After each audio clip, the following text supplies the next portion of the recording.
ధ్యానంలో ఆయనకు ఒక విషయం కనపడింది. నువ్వు వస్తే తప్ప రథం కదలలేదు. అంటే నువ్వు గొప్పవాడివని ప్రకటించడానికి రథం కదలలేదా? నువ్వు పరమభక్తుడివని లోకానికి తిరిగి చెప్పడం ప్రధానమా? లేకపోతే నిన్ను చూడాలని అరుణాచలేశ్వరుడు కదలలేదా? ఎందుకు కదలలేదు రథం? ఎందుకు ఆగిపోయింది?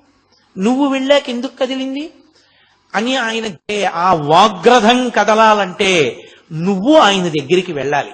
ఇతపూర్వం నువ్వు పొరపాటు పడ్డావు ఆయన గురించి. ఇప్పుడు నువ్వు ఆయన దగ్గరికి వెళ్ళు, ఆయన దర్శనం చేసి ఆయనకి నమస్కరించు. ఆయన మాట్లాడతారు. ఆయన మాట్లాడగానే నీ రథం కదులుతుంది.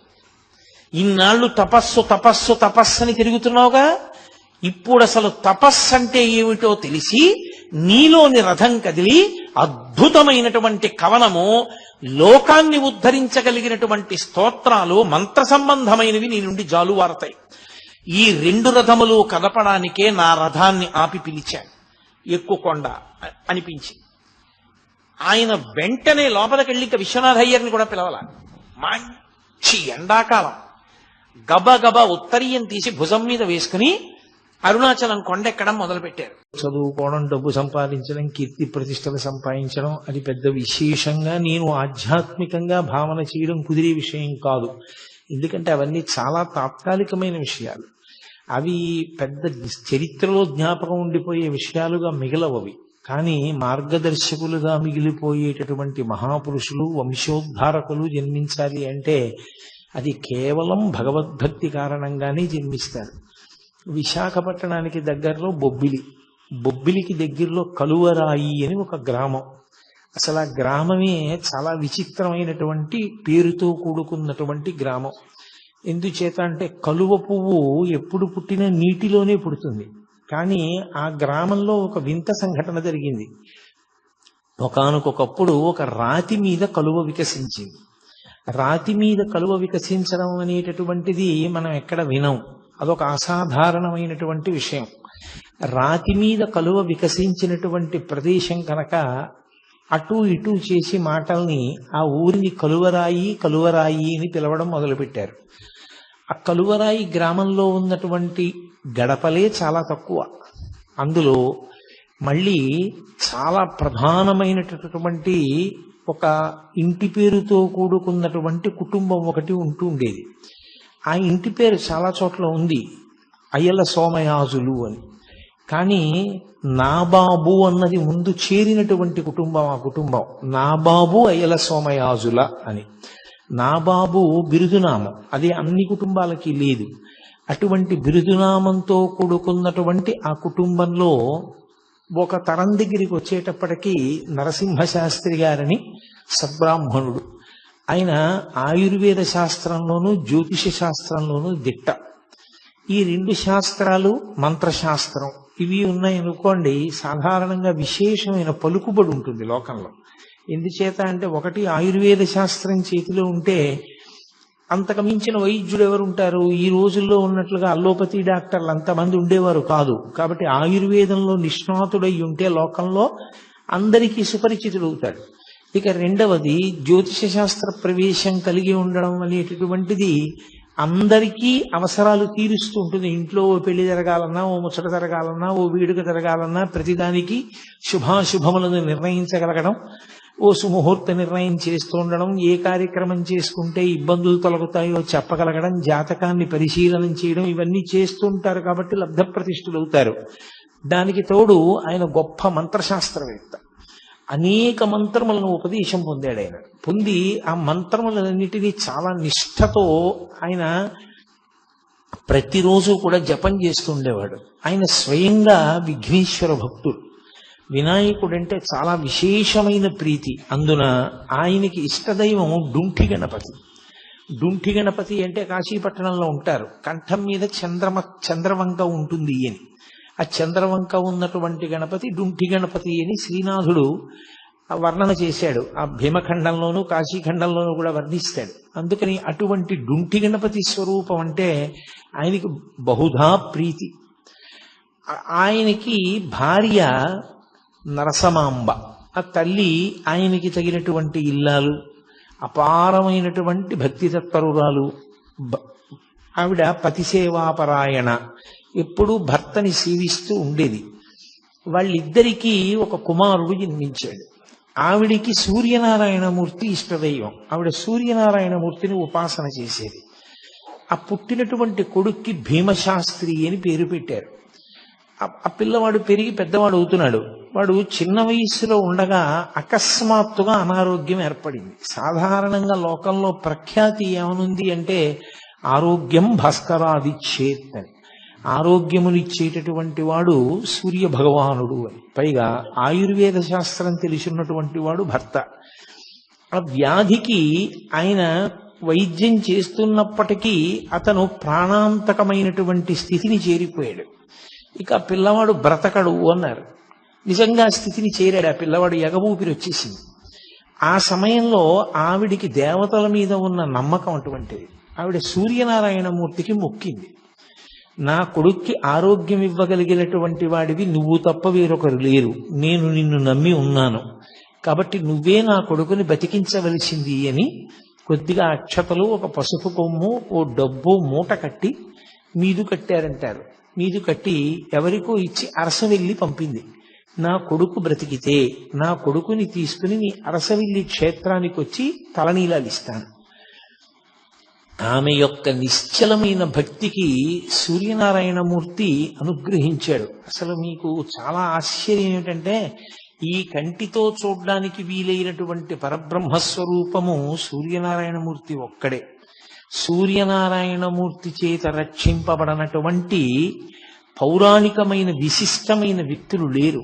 మహాభారతంలో ద్రౌపదీదేవి రక్షింపబడింది అంటే సూర్యనారాయణమూర్తి వల్లే. విరాట పర్వంలో సూర్యనారాయణమూర్తి కృచ్చిని పంపాడు కాబట్టి ఆమెని ఆవహించి కీచకుణ్ణి తోసేసి పడిపోయేటట్టుగా చేశాడు.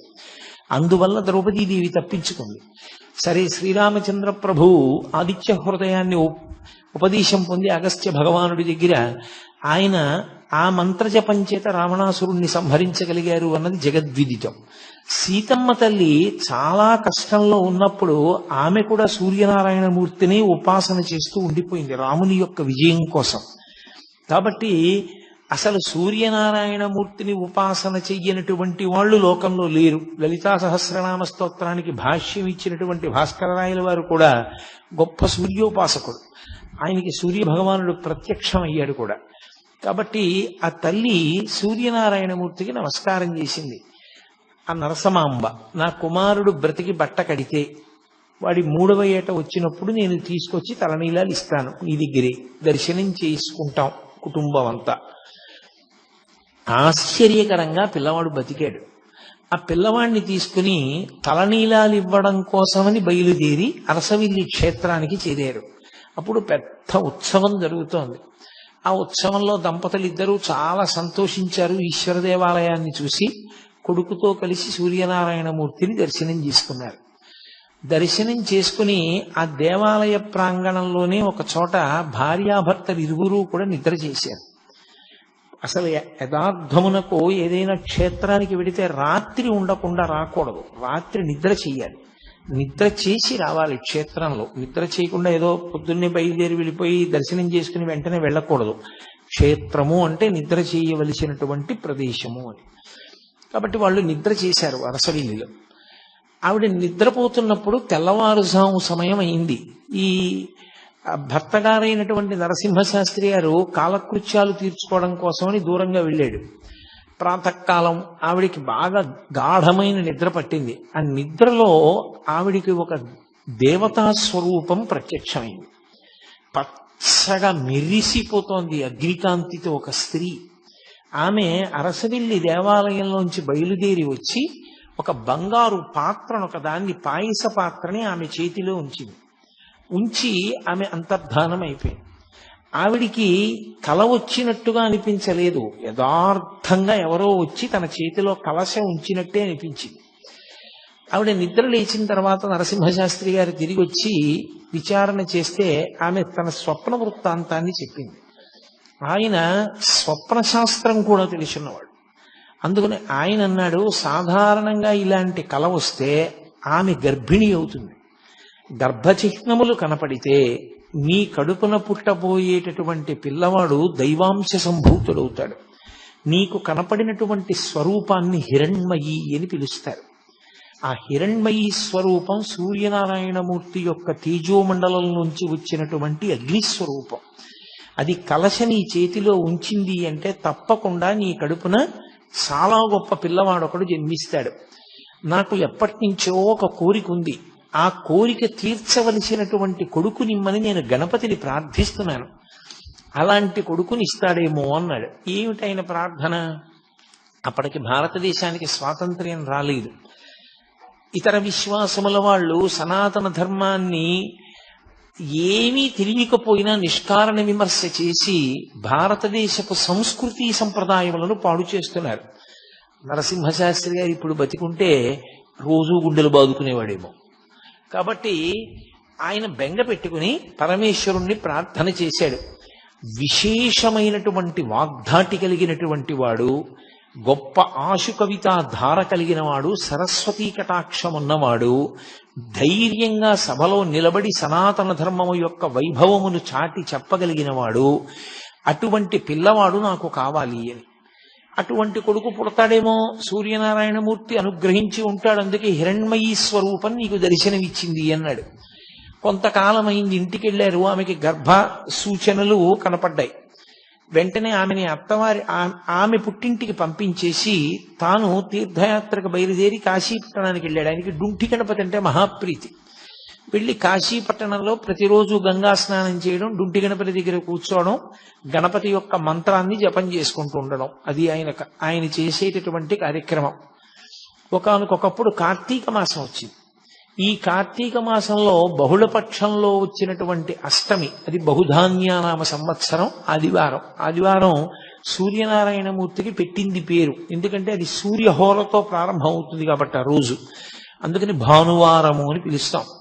ఆ ఆదివారం నాడు బహుధాన్యానామ సంవత్సరంలో కార్తీక బహుళ అష్టమి తిథి నాడు మఖా నక్షత్రంలో ఆయనకి పిల్లవాడు అక్కడ పుట్టాడు.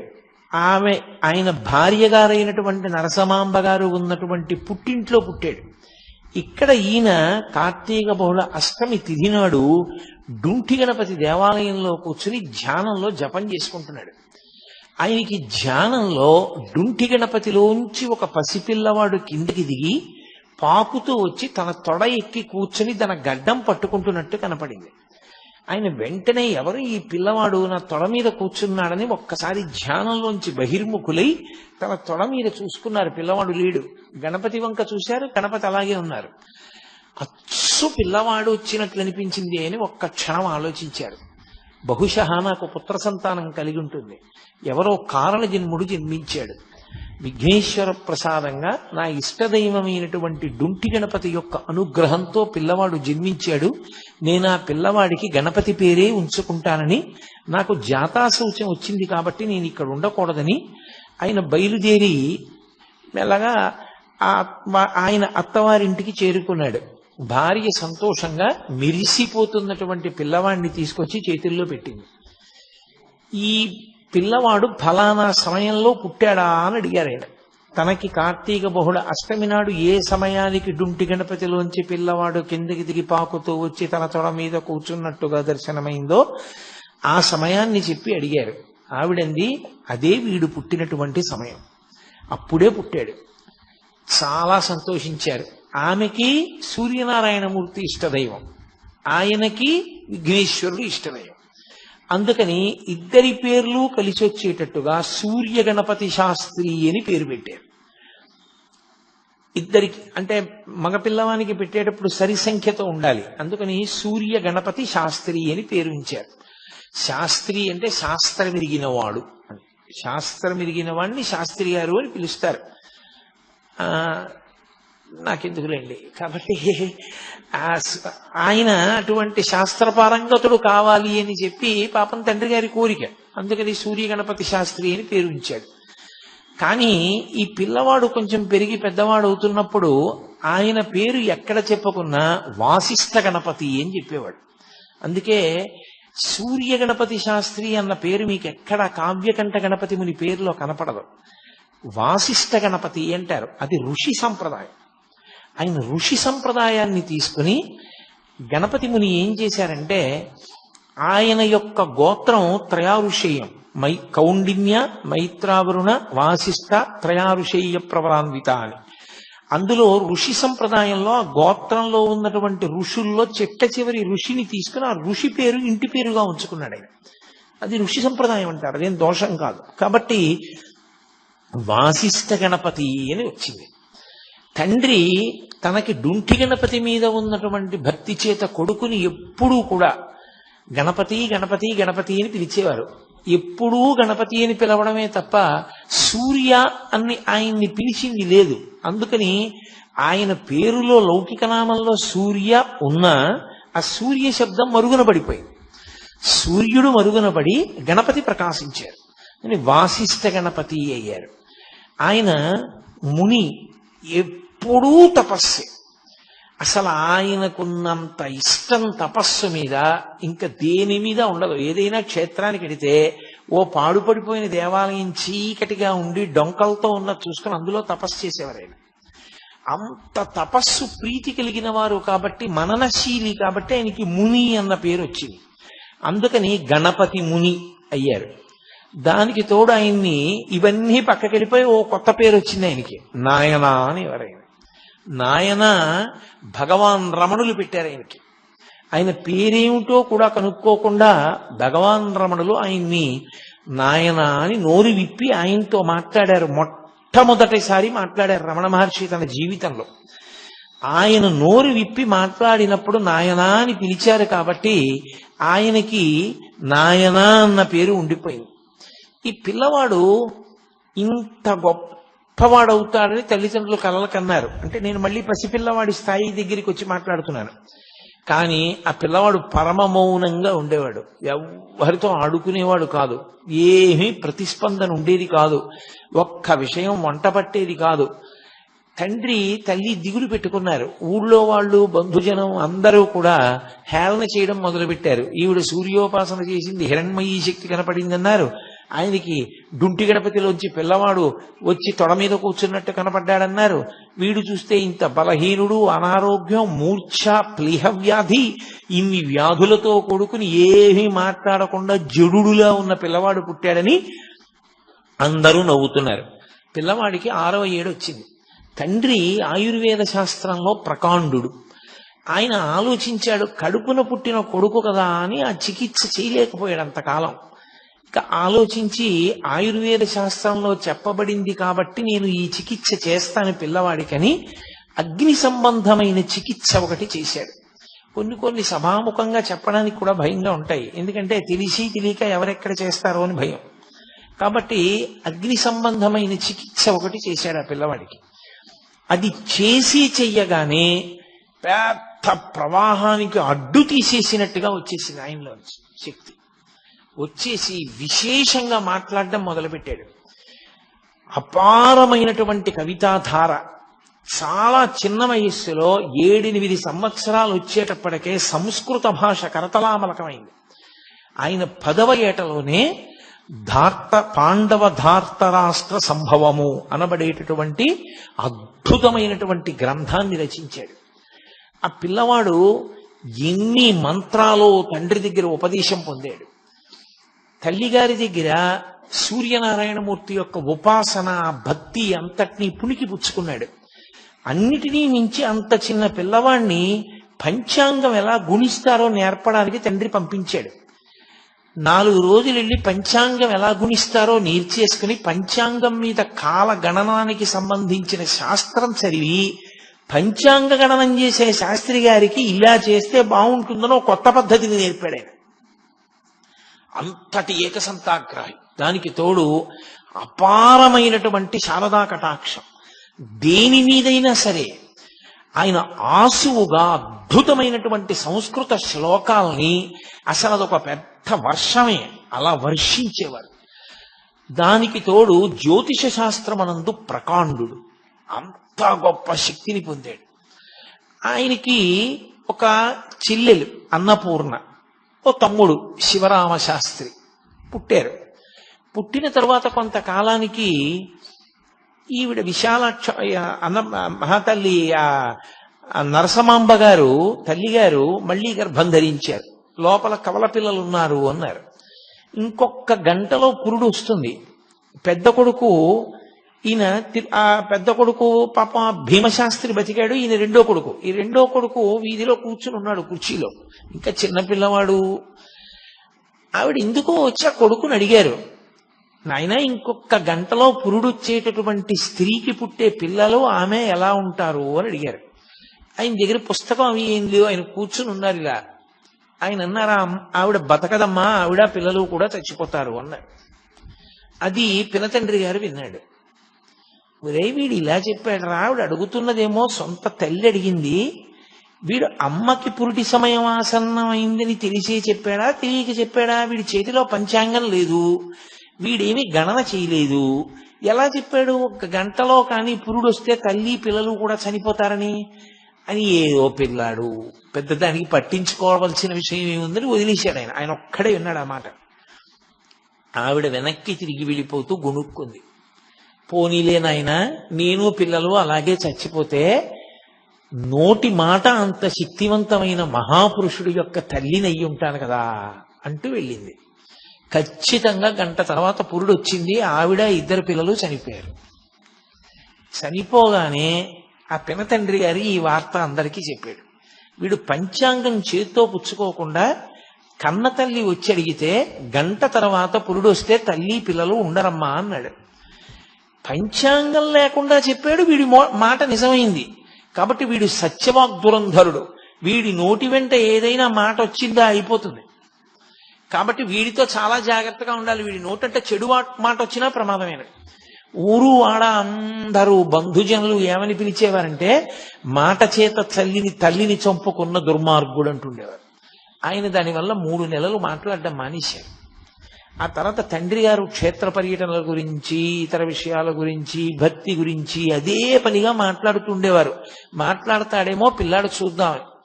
ఎట్టకేలకి 3 నెలల తర్వాత ఆయన మళ్ళీ మాట్లాడడం మొదలుపెట్టారు. ఆయనది విశేషమైన సరస్వతీ కటాక్షం. గణపతి యొక్క అంశ చేత జన్మించినటువంటి మహానుభావుడు.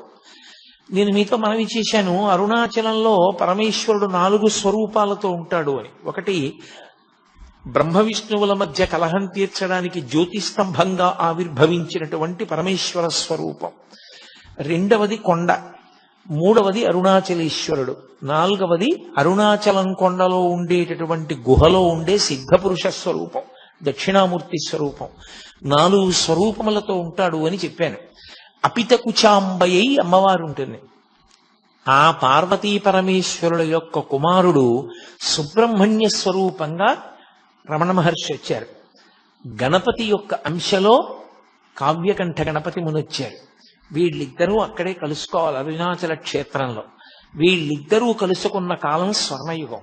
ఎందుకంటే పార్వతీ పరమేశ్వరులు 2 కుమారులతో కలిసి కనపడిన క్షేత్రం ఆ క్షేత్రం అప్పుడు. కాబట్టి ఆ పిల్లవాడు చిన్నతనం నుంచి అపారమైన కవితా ధార. తల్లిగారు వెళ్ళిపోయారు. ఇక తండ్రి గారిని మా పిల్లనిస్తామని ఆయన పాండితీ ప్రకర్ష, ఆయన సత్యవాగ్ దురంధత, దానికి తోడు ఆయన యొక్క మంత్రోపాసన శక్తి, ఆయన యొక్క శాస్త్రముల యందు ప్రవేశము చూసి ఎంతమందో పిల్లనిస్తామని వెంటబడ్డారు. ఆఖరికి చూసి కర్రావారి పిల్లనిచ్చి చేశారు. కర్రావారు ఉన్నారు సభలో. కర్రావారి పిల్లనిచ్చి చేశారు. ఆమె పేరు విశాలాక్షి, బహుగడుసరి. ఆమె భర్తకి తగిన ఇల్లాలు, మహాపతివ్రత, ఆయన్ని అనుగమించేది ప్రతి విషయంలో. కానీ గడుసుతనంలో భర్త ఎంత గడుసువాడో, ఎంత సరస్వతీ కటాక్షం ఉన్నవాడో ఆమె కూడా అంత గడసరి. ఆమె వ్యక్తురాలైనప్పుడు కాపరానికి పంపించి ముహూర్త నిర్ణయం చేశారు. చేసి మామగారే స్వయంగా కోడలకి ఉపదేశం చేశారు, గణపతి మంత్రమును పరదేవతా మంత్రం. ఆమెని ఒకసారి అడిగారు మామగారు, నీకు గణపతి మంత్రం ఎక్కువ ఇష్టమా, ఉపాసన చేసేటప్పుడు పరదేవతా మంత్రం ఎక్కువ ఇష్టమా అని అడిగారు. తండ్రి కొడుకు అన్నం తింటున్నారు, కోడలు వడ్డిస్తోంది. ఆయన చమత్కారానికి అడిగాడు, ఎందుకని గణపతి మంత్రం ఎక్కువ ఇష్టమండి అందనుకోండి, ఆమె భర్తయ్యేగా గణపతి, కావ్యకంఠ గణపతి ముని. పరదేవతా మంత్రం ఇష్టమందనుకోండి, మరి భర్తకి సంబంధించిందంత ఇష్టం లేదని కదా. ఏమంటుందో చూద్దామని ఆయన నవ్వి అడిగాడు. ఆవిడెంత చమత్కారంటే ఆవిడంది, బాహ్యమునందు గణపతిని సేవిస్తూ ప్రత్యక్షంగా ఆంతరమునందు పరదేవతోపాసన చేస్తూ ఉంటానండి. అమ్మో, చాలా గడసరి కోడలే వచ్చింది అని నరసింహశాస్త్రి గారు చాలా పొంగిపోయారు. ఆయన పెళ్ళయిందంటే 3 ఏళ్లు తేడా ఇద్దరికి. పెళ్లి అవగానే కాళిదాస మహాకవి రచించినటువంటి మేఘ సందేశం ఎంత ప్రౌఢంగా ఉంటుందో అలా భృంగ సందేశము అని చెప్పి ఒక కావ్యాన్ని రచించి భార్య పేరు మీద తన గురువుగారికి చూపిస్తే, తెల్లబోయాడు గురువుగారు, ఇంత అద్భుతమైన పాండిత్యంతో ఇంత చిన్న వయస్సులో ఇంకా సంసారమే మొదలు పెట్టలేదు, భార్య మీద ఇంత గొప్ప కవిత్వం ఎలా చెప్పావురా నువ్వు అని చెప్పి. అది మేఘ సందేశం, ఇది భృంగదూతము. భృంగదూతము అని రచించారు ఆయన. అంతటి మహాపండితుడు ఆయన. యాత్రకు బయలుదేరి వెళ్ళారు ఒకప్పుడు. నేను మీతో మనవి చేశాను కదూ, పరమేశ్వరుడు ఎవరిని ఎందుకు పుట్టించాడో ఆ కార్యక్రమానికి తగినటువంటి ప్రేరణ చిన్నతనంలోనే ప్రారంభం అవుతుంది, ఏదో కారణానికి. మీరు చూడండి, అందుకే పరమేశ్వరుడు అందున మహాపురుష జననం జరిగినప్పుడు వారు ఎందుకు పుట్టారో పరమేశ్వరుడికి తెలుసు. ఆయన అటువైపుకు వెళ్ళిపోవడానికి కావలసినటువంటి లక్షణములు పుట్టుకతోటే వచ్చేస్తాయి. అవే పునాదిగా ఆ వ్యక్తి అటువైపుకి చేరిపోతాడు. ఆయనకి తీర్థయాత్ర, తపస్సు, భగవద్దర్శనము ఇవి చాలా ఇష్టం. ఆయన బయలుదేరి కాశీపట్టణానికి వెళ్ళారు. కాశీపట్టణంలో మేనమామ గారి ఇంట్లో ఉన్నారు. ఉన్నప్పుడే ఒక విచిత్ర సంఘటన జరిగింది. బెంగాల్ దేశంలో నవద్వీప్ అని ఒక ప్రాంతం. ఆ నవద్వీప్లో హరిమంటపము అని ఒక మంటపం. ఆ మంటపంలో ప్రత్యేకంగా ప్రతి సంవత్సరం అపారమైనటువంటి పాండితీ ప్రకర్ష కలిగినటువంటి విద్వాంసుల్ని తీసుకొచ్చి వాళ్లతో చర్చించి, అపారమైన శక్తి ఉన్నవాడు, అంతటి కవన శక్తి ఉన్నవాడు అన్న వాళ్ళకి కావ్యకంఠ అన్న బిరుదిస్తూ ఉంటారు. వాళ్ళు దక్షిణ దేశం వైపు నుంచి, అంటే ప్రత్యేకించి ఆంధ్రదేశం అటువైపు నుంచి వచ్చిన వాళ్ళంటే వాళ్ళ దృష్టిలో పెద్ద పాండిత్యం ఉన్నవాళ్ళు కారని వాళ్ళకు ఒక అపోహ ఉండేది. అందుకని ఎవరిని అసలు దగ్గరికే రానిచ్చేవారు కాదు. అందులో అంబికా దత్తు అని ఒక ఆయన ఉండేవాడు. ఆయన ఆధ్యక్షం వహిస్తుండేవాడు ఆ సభకి. ఆయనకి సింహం అని పేరు సంస్కృత భాషలో. అంతటి మహానుభావుడు. కాబట్టి ఆయన దగ్గర పరీక్షకి నిలబడి ఆ బిరుదం పొందడం అంటే అంత తేలిక విషయం కాదు. నిన్నగాక మొన్న పెళ్ళైన పిల్లాడు. ఈయన గణపతి ముని ఆ బిరుదం కోసం అని చెప్పి నవద్వీప్లో ఆ హరిమందిర ప్రవేశం చేశారు. చాలా కష్టపడ్డారు దానికోసం. ఆయన ఆ లోపలికి వెళ్ళడం అంత కష్టమైందంటే, ఇప్పుడు నేను కావ్యకంఠ గణపతి ముని యొక్క జీవితాన్ని పూర్తిగా విచారణ చేయడం నా ఉద్దేశ్యం కాదు. ప్రధానం ఏమిటంటే అరుణాచలంతో సంబంధం గురించి మాట్లాడడం. అందుకని నేను ఆ విషయాల్ని దాటవేస్తున్నాను. ఆయన కొన్ని సమస్యాపూరణాలు ఇచ్చాడు. చాలా, మీరు ఎప్పుడైనా చదివితే అసలు నిజంగా పిల్లవాడు ఇలా ఎలా నిలబడ్డాడు, ఎలా మాట్లాడాడరా అని చాలా ఆశ్చర్యం వేస్తుంది. అంత గొప్ప గొప్ప సమస్యాపూరణాలు ఇచ్చారు. అవలీలగా వాదించి ఆఖరికి ఎంత స్థాయిలో బెదిరించారంటే, ఆ అంబికా దత్ అన్న ఆయన్ని ఈయనేదో చిన్నతనం చేసి మాట్లాడబోయాడు. ఆయన అన్నారు, గణపతి ముని, నువ్వు అంబికా దత్తుడివి, కన్న కొడుకువి కావు, నేను గణపతిని, కన్న కొడుకుని. నేనా నువ్వా, ఎవరెక్కువ, పరదేవత కన్నారు. తెల్లబోయాడు ఆయన. ఆఖరికి ఆ సంవత్సరం ఈయన యొక్క కవితాధార చూసి కావ్యకంఠ అన్న బిరుదు ఈ పిల్లవానికి ఇచ్చారు. దాంతో ఈయన యొక్క యశశ్చంద్రికలు అంతటా వ్యాపించడం మొదలుపెట్టాయి. సరే, అక్కడి నుంచి బయలుదేరారు, ఇంటికి వచ్చారు. నేను ప్రధానమైనటువంటి భాగంలోకి రావలసి ఉంటుంది కదూ. ఆయన బయలుదేరి దక్షిణ దేశానికి యాత్రకు వచ్చారు. వచ్చి కాంచీపురం వెళ్ళి, కాంచీపురంలో కొన్ని కోట్ల పర్యాయములు శివ శక్తి సంబంధమైనటువంటి మంత్రములను జపం చేశారు. జపం చేసి ఆయన అక్కడి నుంచి అరుణాచల క్షేత్రానికి వచ్చారు.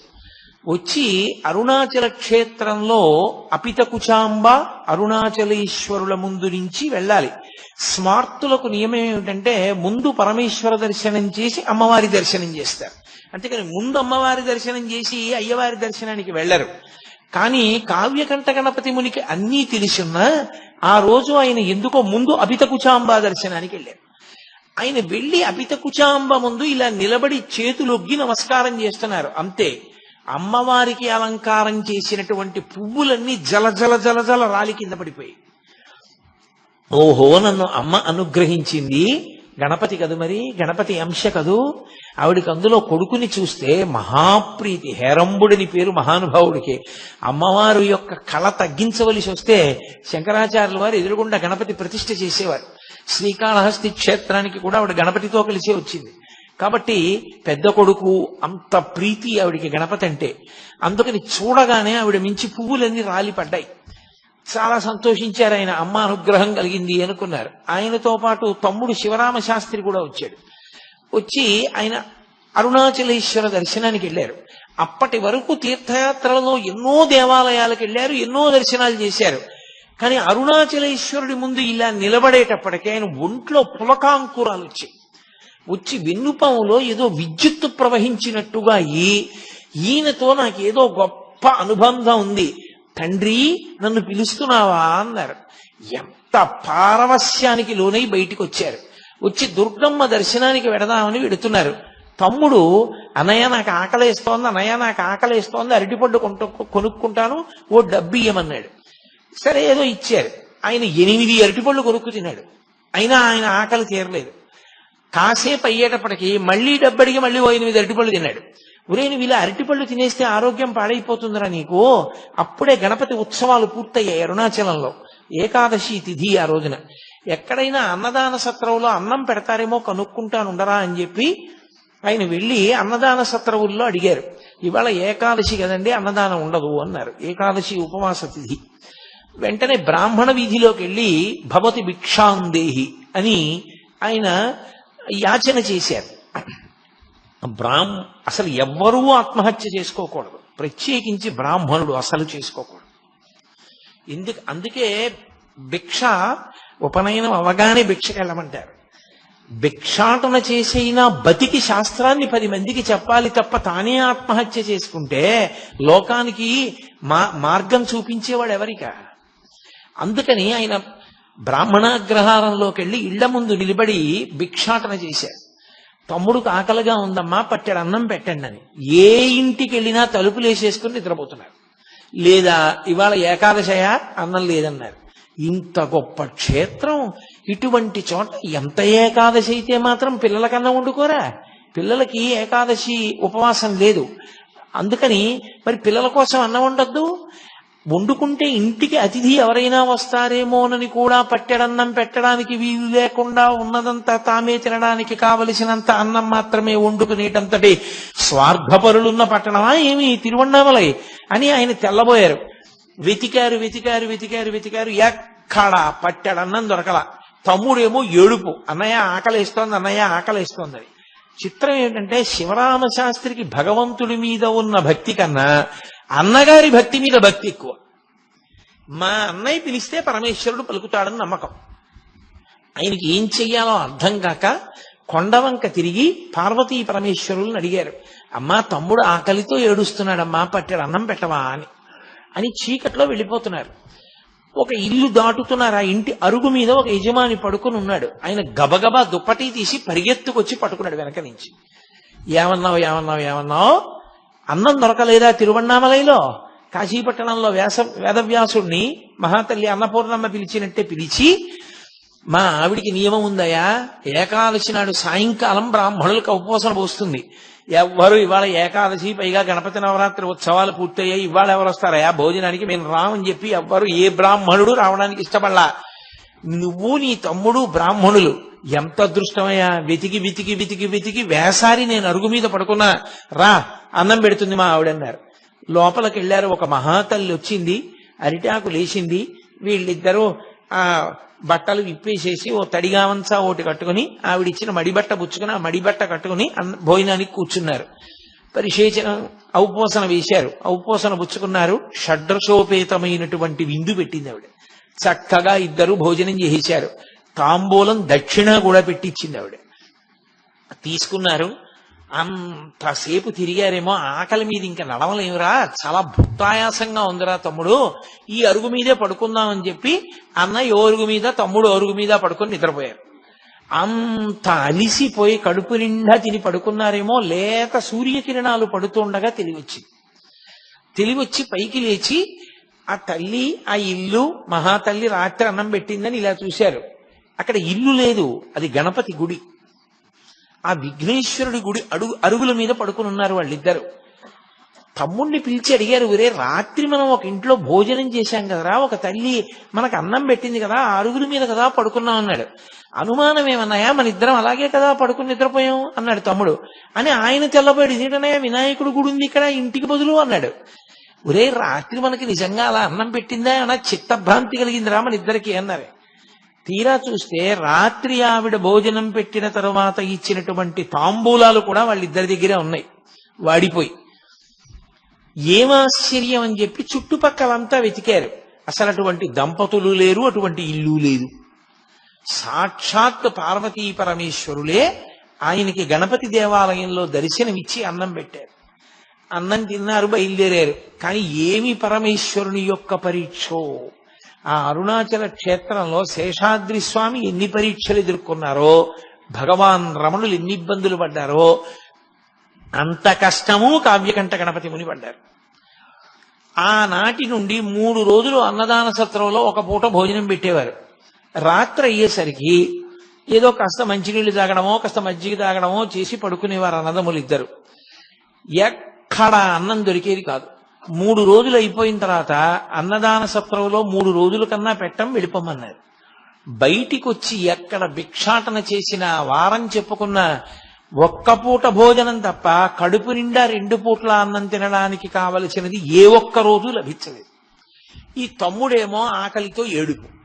ఈ బాధ పడలేక ప్రతిరోజు ఆయన ఒక శ్లోకం రాసి హరసహస్ర రచన చేస్తాను అని ఒక శ్లోకాన్ని రచించడం, అరుణాచలం దేవాలయంలోకి వెళ్ళడం, అరుణాచలేశ్వరుడు ముందు నిలబడ్డం, ఏడుస్తూ అన్నం పెట్టమని ఆయన్ని స్తోత్రం చేయడం. చుట్టూ ఉన్న వాళ్ళందరూ వినేవారు. ఇతనెవరో భలే సంస్కృతంలో చెప్తున్నాడు రా పద్యాలు, కాబట్టి ఈ శ్లోకాలు విందామని రోజు ఆయన ఏడుస్తూ అన్నం కోసం శ్లోకం చెప్పే వాళ్ళకి జనం చేరేవారు.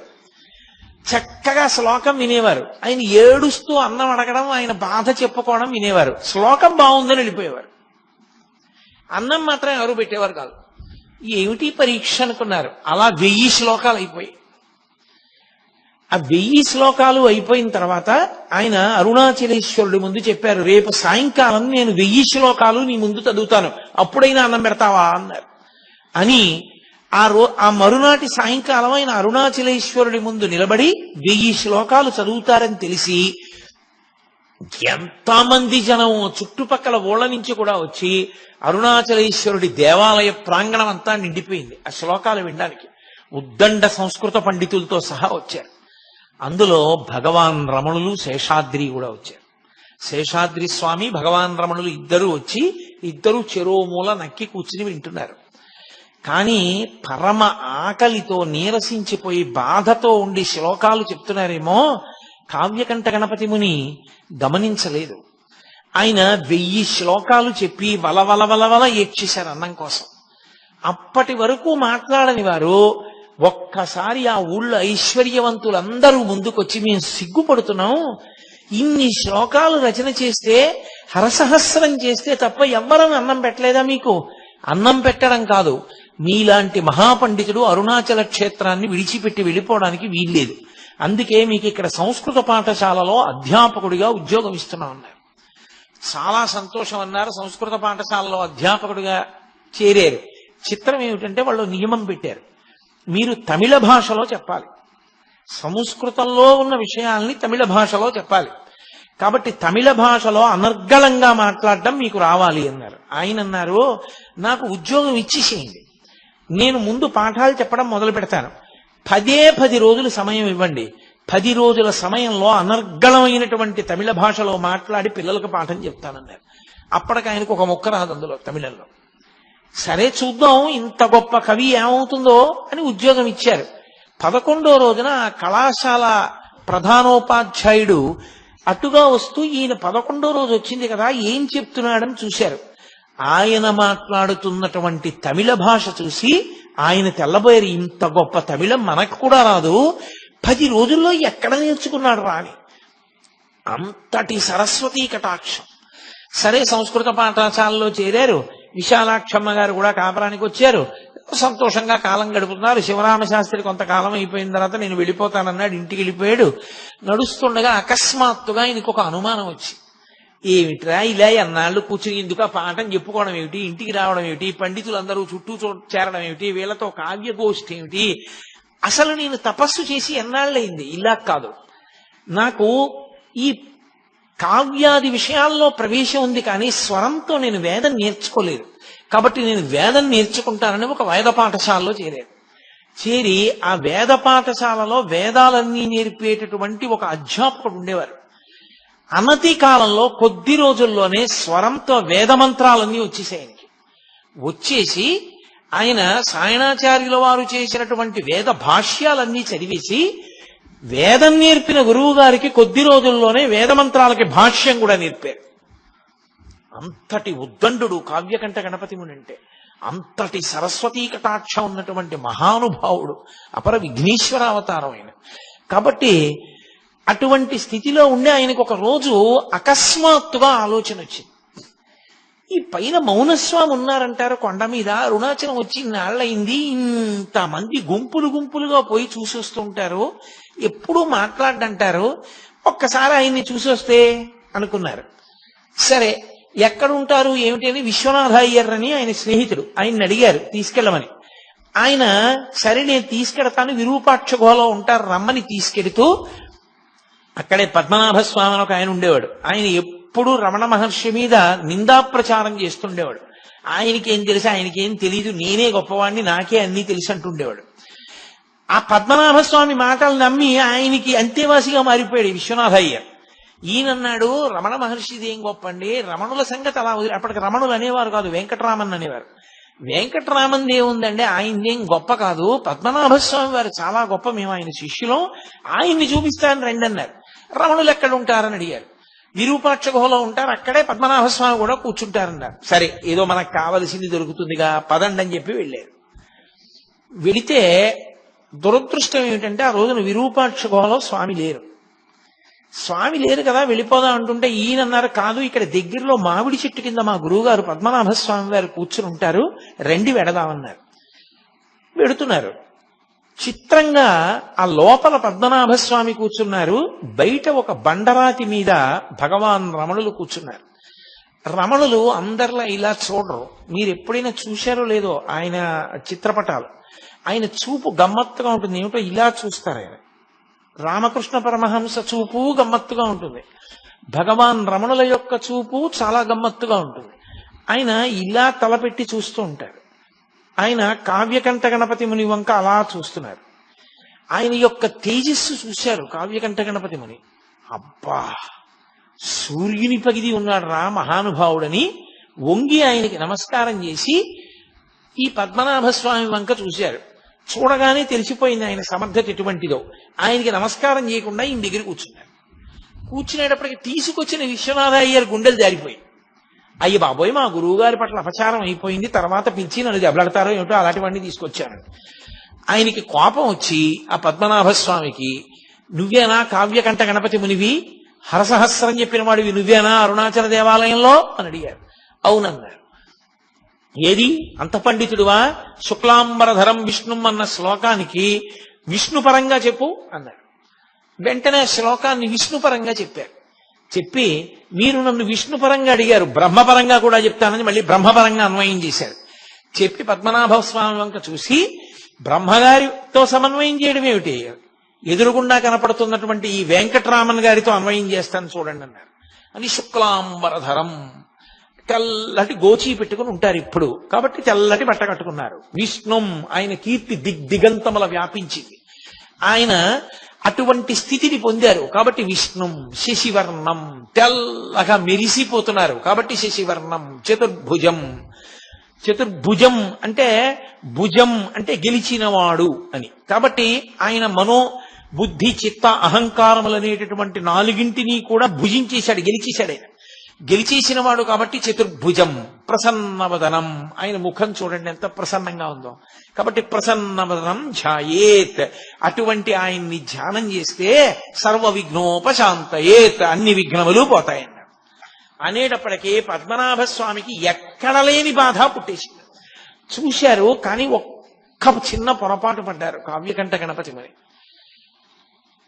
వెంకట్రామన్ ఒంటి మీద యజ్ఞోపవిందా అని చూశారు, యజ్ఞోపవీతం ఉందా అని. యజ్ఞోపవీతం మీద ఆయనకున్న శ్రద్ధ అటువంటిది, అది తక్కువేం కాదు, చాలా గొప్ప విషయం.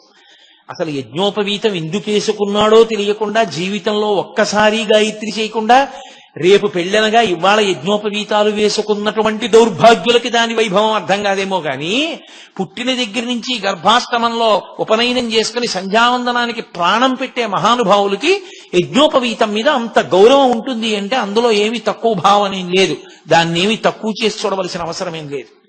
ఈయనకి ఒంటి మీద యజ్ఞోపవీతం లేదు, కాషాయం కట్టుకోలేదు, తెల్లటి గోచీ కట్టుకున్నారు. అసలు ఈయన సంప్రదాయజ్ఞుడేనా, ఈయనకి సరిగ్గా ఏమైనా మనం ఆయనతో మాట్లాడతగిన వ్యక్తేనా అన్న అనుమానం వచ్చింది ఎందుకు అకస్మాత్తుగా. వచ్చి ఆయన తేజస్సు చూశారు, నమస్కారం చేశారు, దిగి వెళ్ళిపోయారు విశ్వనాథయ్యర్తో. ఆ తర్వాత ఇంకెప్పుడు పైకి రాలేదు, ఇక కొండ మీదకి రాలేదు, ఆ క్రిందనే ఉండిపోయారు. ఉండిపోయి మళ్ళీ అక్కడి నుంచి మళ్ళీ ఆ సంస్కృత పాఠశాలలో ఉద్యోగం కూడా వదిలిపెట్టేశారు. వదిలిపెట్టి మళ్ళీ తీర్థయాత్రకి వెళ్ళారు, చాలా చోట్ల తపస్సు చేశారు. అని ఆయన విచిత్రం ఏమిటంటే ఆయనకి అంత పట్టుదల. ఒకసారి తారామంత్రం తెలియని వాడివి నువ్వు విద్వాంసుడివా అన్నాడు ఒక ఆయన. అంతే, ఆయన తారామంత్రోపాసన పొంది సిద్ధి పొందారు, రేణుకాదేవి దర్శనం పొందారు, పరశురామానుగ్రహం పొందారు. అందుకే ఆయన వాక్కుతో అగ్ని కురిపించేవారు. ఆయన నోటితో అన్నారంటే అగ్నిహోత్రం పడవలసిందే, అంతటి మంత్రసిద్ధులు పొందారు ఆయన. మళ్ళీ ఇంత తపస్సు చేసి మళ్ళీ అరుణాచల క్షేత్రానికే వచ్చారు. వచ్చి ఆయనకి తపస్సు మీద ఉన్న ప్రీతి అటువంటిది. నైరుతి లింగం ఆయన ముందు దుర్గమ్మ తల్లి కోవెల దగ్గర కూర్చుని తపస్సు చేశారు. అక్కడ మేకలు కాసుకుని వాళ్ళు అరుస్తూ ఉండేవారు. ధ్యానభంగం అవుతోందని అమ్మవారి దగ్గర అనుమతి అడిగి ఆవిడ్ని శ్యామలాదేవి అంటుండారు, పచ్చయ్యమ్మన్ కోవెల్ అంటుంటారు అక్కడ. ఆయన మళ్ళీ అక్కడి నుంచి నైరుతి లింగం దగ్గరికి వెళ్ళిపోయారు. నైరుతి లింగం ప్రదక్షిణ మార్గంలో కొంచెం లోపలికి వెడితే కనపడుతుంది. దానికి ఒక పక్కన నైరుతిలో పక్కకి ఓ చిన్న గుడిసె లాంటిది వేసుకుని దానికి ఒక చెక్క తలుపు లాంటిది ఒకటి పెట్టుకుని రాత్రింబవళ్ళు అందులో కూర్చుని తపస్సు చేస్తుండేవారు. అలా తపస్సు చేస్తున్న రోజుల్లో ఒక ఆశ్చర్యకరమైనటువంటి సంఘటన జరిగింది. ఆయన ఒకసారి అరుణాచలేశ్వరుని యొక్క రథాన్ని చూశారు. అరుణాచలేశ్వరుడికి ఉన్న రథం అంత రథం ఇక ఏ ఈశ్వర స్వరూపానికి ఉండదు అంటారు. 14 భువనములు ఎలా ఉంటాయో అలా 14 అంతస్తుల కొయ్యతేరు అరుణాచలేశ్వరుడు. అది ప్రత్యేకించి కృత్తికా ఉత్సవానికి 8వ రోజున ఆయన నందివాహనారూఢుడై ఆ మరునాడు కొయ్యతేరు మీద వెడుతున్నప్పుడు ఆ విలాసం, ఆ వైభవం చూసి తీరాలంటారు. అంత పెద్ద రథం, ఆ రథం వంక చూశారు. చూసి ఆయన అనుకున్నారు, 14 భువనములను ఏకకాలమునందు చూడలేరు, కానీ ఈ రథాన్ని ఇందుకే ఇలా నిర్మాణం చేశారు. 14 భువనములను నడిపించగలిగినటువంటి పరమేశ్వరుడే 14 భువనముల యొక్క రూపంగా ఉన్నటువంటి ఈ రథస్థితుడై ఈ లోకాన్ని నడుపుతున్నటువంటి వాడిగా రథంలో నడుస్తూ కనపడతాడు. అందుకే అరుణాచలంలో రథోత్సవం జరిగిన నాడు దర్శనం చేయడం అంత గొప్పదైంది అని భావన చేశారు. వెళ్ళి మళ్ళీ తపస్సు చేసుకుంటున్నారు. తపస్సు చేసుకుంటుండగా ఆయనకి చీకటి పడిపోయిన తర్వాత బయటికి వచ్చారు. బయటికి వస్తే కొంతమంది మాటలు వినపడుతున్నాయి. అరుణాచలంలో ఇవాల్టి రోజు ఉదయం రథోత్సవం కోసం కొయ్యతేరులో స్వామివారిని పట్టుకుని బయలుదేరారు. ఖచ్చితంగా ఈయన పనిచేసిన సంస్కృత పాఠశాలకి ఈయన అరుణాచలం రాగానే అన్నం తినడానికి అడిగినటువంటి ఆ అన్నదాన సత్రంకి మధ్యలో రథం ఆగిపోయింది. ఎంతమంది దాన్ని మరమ్మత్తు చేసేవాళ్ళు వచ్చారో, ఎన్ని వేల మంది వచ్చారో, ఇంతమంది మోకులేశారు, లాగారు, తోశారు. ఏం చేసినా అంగుళం కూడా రథం కదలలేదు. పరమేశ్వరుడికి ఏదో ఆగ్రహం వచ్చింది, రథం ఆగిపోయింది కదలడం. ఏమీ తేడాయా కనపట్టలేదు. మరునాడు మధ్యాహ్నం 12 అయ్యేటప్పటికి రథం కానీ వెళ్ళి మరొక వాహనం మీదకి మారకపోతే స్వామి దేవాలయం అంతా ప్రాయశ్చిత్తం చేయవలసి ఉంటుంది. అందరూ హడిలిపోయారు. ప్రధాన అర్చకుడు కూడా బాధపడుతూ ఇంటికి వెళ్ళిపోయాడు. ఆలయ అధికారులు వెళ్ళిపోయారు. ఎవరో కొద్ది మంది ఉన్నారు. ఆయనకి అకస్మాత్తుగా ఒక మాట వినపడింది, అరుణాచలేశ్వరుడు నీకోసమే ఆగిపోయాడు, నువ్వు వెళ్ళు, రథం కదులుతుందని. ఇది నిజమా, నాకు ఈ మాట వినపడిందా అని ఆయన ఆశ్చర్యపోతున్నారు. మళ్ళీ వినపడింది, చెవులో ఎవరో చెప్పినట్టు. సరేనని బయలుదేరి రథం దగ్గరికి వెళ్ళారు. అప్పటికే బాగా చీకటి పడిపోయింది, రాత్రి చాలా ఆలస్యం అయిపోయింది. ఆయన వెళ్లి చూసేసరికి 10 మంది రథం చుట్టూ కాపలా ఉన్నారు. ఇప్పుడు రథం కదలడానికి నేను చెయ్యేస్తే కదులుతుందని చెప్తే డాంబికంగా ఉంటుంది.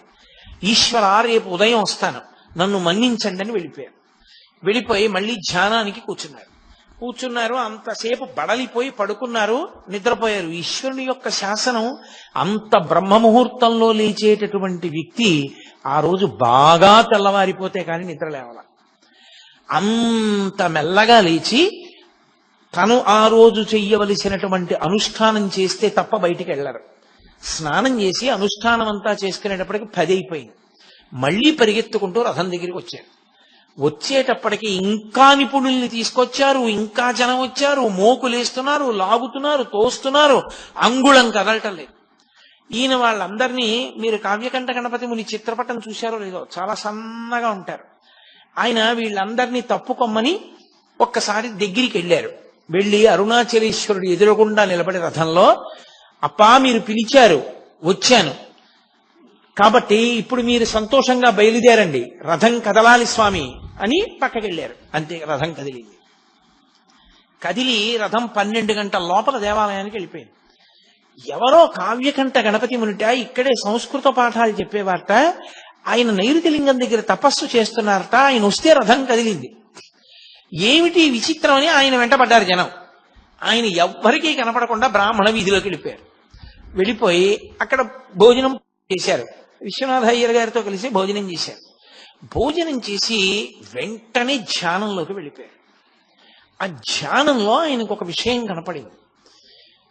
నువ్వు వస్తే తప్ప రథం కదలలేదు.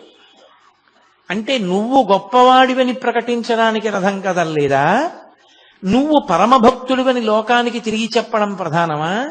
లేకపోతే నిన్ను చూడాలని అరుణాచలేశ్వరుడు కదలలేదా? ఎందుకు కదలలేదు రథం? ఎందుకు ఆగిపోయింది? నువ్వు వెళ్ళాక ఎందుకు కదిలింది అని ఆయన.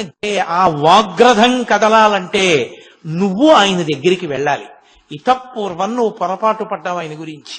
ఇప్పుడు నువ్వు ఆయన దగ్గరికి వెళ్ళు, ఆయన దర్శనం చేసి ఆయనకి నమస్కరించు, ఆయన మాట్లాడతారు. ఆయన మాట్లాడగానే నీ రథం కదులుతుంది.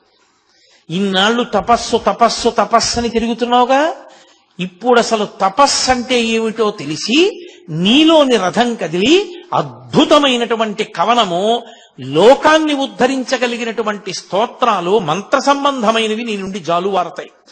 ఈ 2 రథములు కదపడానికే నా రథాన్ని ఆపి పిలిచాను, ఎక్కుకొండ అనిపించి. ఆయన వెంటనే లోపలికెళ్ళి ఇక విశ్వనాథ అయ్యర్ని కూడా పిలవాల. మంచి ఎండాకాలం, గబగబా ఉత్తరీయం తీసి భుజం మీద వేసుకుని అరుణాచలం కొండెక్కడం మొదలుపెట్టారు. విరూపాక్ష గుహలో ఉంటారు స్వామి. విరూపాక్ష గుహలోకి వెళ్ళడం అంత తేలిక కాదు. ఆ రోజుల్లో జనం విపరీతంగా వెడుతుండేవారు. అందులో కృత్తికా దీపోత్సవంలో స్వామివారి ఊరిదిగింపు వాహనాల మీద జరుగుతున్నంతసేపు స్వామి దగ్గర ఉంటారు. అయిపోగానే రమణుల దగ్గర వెళ్ళిపోతారు అందరూ. ఆ విరూపాక్ష గుహ చుట్టూ ఓ తడిక కట్టి తలుపులు పెట్టి తాళం వేసేవాడు పళనిస్వామి. ఆయన ఎందుకో ఆ రోజున తాళం వేయడం మానేసి తలుపులు తెరిచి ఏదో శారీరక అవసరం తీర్చుకోవడానికి వెళ్ళాడు. అసలు ఆయన చుట్టూ చాలా మంది జనం ఉంటారు దర్శనానికి వచ్చి. రమణుల దర్శనం అంత తేలిగ్గా అవదు. కాబట్టి ఎలా అవుతుంది? నాకు ఇలా మాట వినపడింది, మరి నేను వెడుతున్నానే ఆయన దర్శనానికి అనుకుని, సరే నాకు ఏ ఈశ్వరుడు ఇది తోపించాడో ఆయనే నిర్ణయిస్తాడని గబగబ పైకెక్కారు. ఏ సంఘటన రమణ మహర్షికి జరిగిందో అదే సంఘటన గణపతి మునికి జరిగింది. రమణ మహర్షి అరుణాచలానికి వచ్చినప్పుడు దేవాలయం తలుపులు తెరిచి ఎవ్వరూ లేకుండా ఎలా ఉందో అలా విరూపాక్ష గుహలో కూర్చోకుండా విరూపాక్ష గుహ నుంచి బయటికి వచ్చి ఒక బండ మీద కూర్చుని ఉన్నారు రమణ మహర్షి. చక్కగా కళ్ళు తెరుచుకొని చూస్తున్నారు. పక్కన ఎప్పుడు నీడలా ఉండే పళనిస్వామి కూడా లేడు. ఒక్క భక్తుడు కూడా లేడు. తడిక తీసేసి తలుపులు తీసేసి ఉన్నాయి. ఏమి ఆశ్చర్యం! గుహలో ఉంటే అంతర్ముఖులై ఉంటారు, పలకరు, మాట్లాడకూడదు. బయటకు వచ్చి బండ మీద కూర్చుని కళ్ళు తెరుచుకుని ఉన్నారే అని గబగబా పరిగెత్తారు. పరిగెత్తి ఆయన ముందు పడిపోయి తన కుడి చెయ్యి తీసి ఆయన కుడి పాదం మీద, ఎడం చెయ్యి తీసి ఎడం పాదం మీద వేసి గట్టిగా పట్టుకున్నారు రెండు పాదాలు. పట్టుకుని, అయ్యా తపస్సు అన్న మాటకి అర్థం తెలియకుండా తిరుగుతున్నాను, మీరు దయచేసి దీనుణ్ణి అనుగ్రహించి తపస్సు అంటే ఏమిటో తెలియచేయవలసింది అన్నారు. ఆయన చాలా కాలంగా మాట్లాడకపోవడం వల్ల ఆయన కంఠనాళాల్లోంచి మాట వచ్చేది కాదు. ఆయన తేరిపారి చూసి గుర్తుపట్టారు. దేవాలయంలో హరసహస్రం చదివిన వ్యక్తి ఇతనే. కావ్యకంఠ గణపతి ముని అనేటటువంటి బిరుదుతో కూడిన పేరున్నవాడు ఇతనే. అంతే. యథార్థమునకు పరమేశ్వరుడు విఘ్నేశ్వరుణ్ణి సుబ్రహ్మణ్యుణ్ణి కలిపాడు. అక్కడ అన్న కాళ్ళని తమ్ముడు పట్టుకుంటాడు, ఇక్కడ తమ్ముడు కాళ్ళని అన్న పట్టుకున్నాడు, అంతే తేడా. ఈయన ఎప్పుడైతే కాళ్ళు పట్టుకున్నారో కంఠాన్ని సవరించుకుని రమణులు మొట్టమొదటిసారి నోరు విప్పారు. నోరు విప్పుతూనే నాయనా అన్నారు.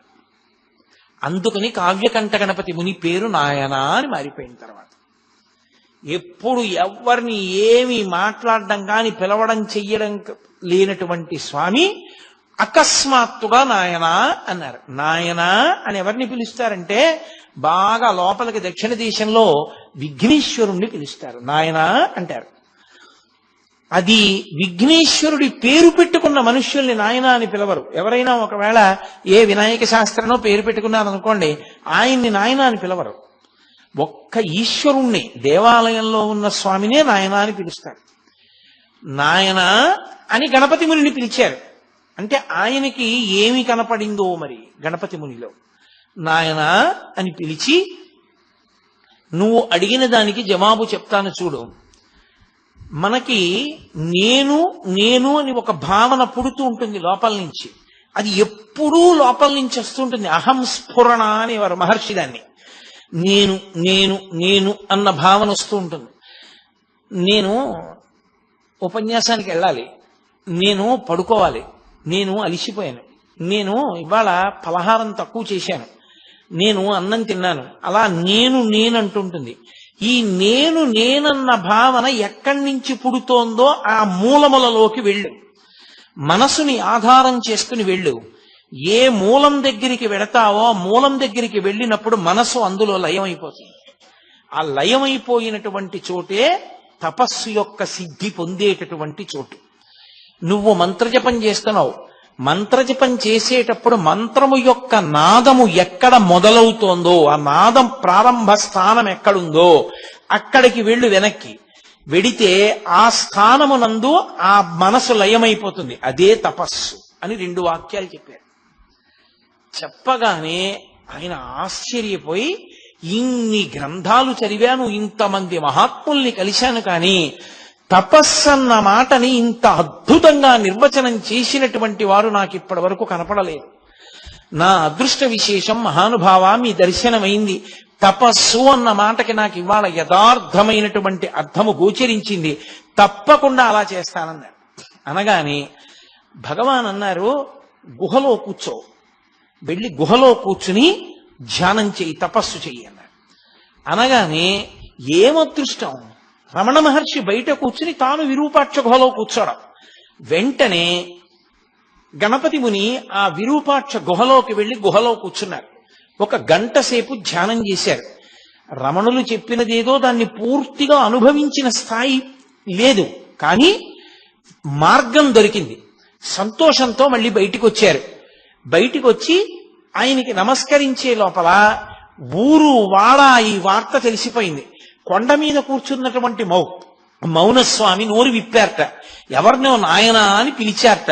ఎవరో ప్రశ్న అడిగితే 2 మార్గాలు చెప్పారట. తిరువన్నామలై అంతా కొండెక్కేసి, కొండెక్కేయగానే ఎవరైనా ఎవరితో మాట్లాడారు. పొద్దున్నంతా తిరువన్నామలలో ప్రశ్న, ఏ మహానుభావుడు వచ్చి నిలబడితే రథం కదిలింది. ఇప్పుడు ఏ మహానుభావుడితో రమణ మహర్షి మాట్లాడారు, వెంకటరామన్ మాట్లాడారు, ఈయన్నే చూపించారు. రథం నడిచింది ఈయన వల్లేట, ఇప్పుడు మాట్లాడింది ఈయన వల్లేట. అసలు రథం ప్రారంభమైంది నడవడం.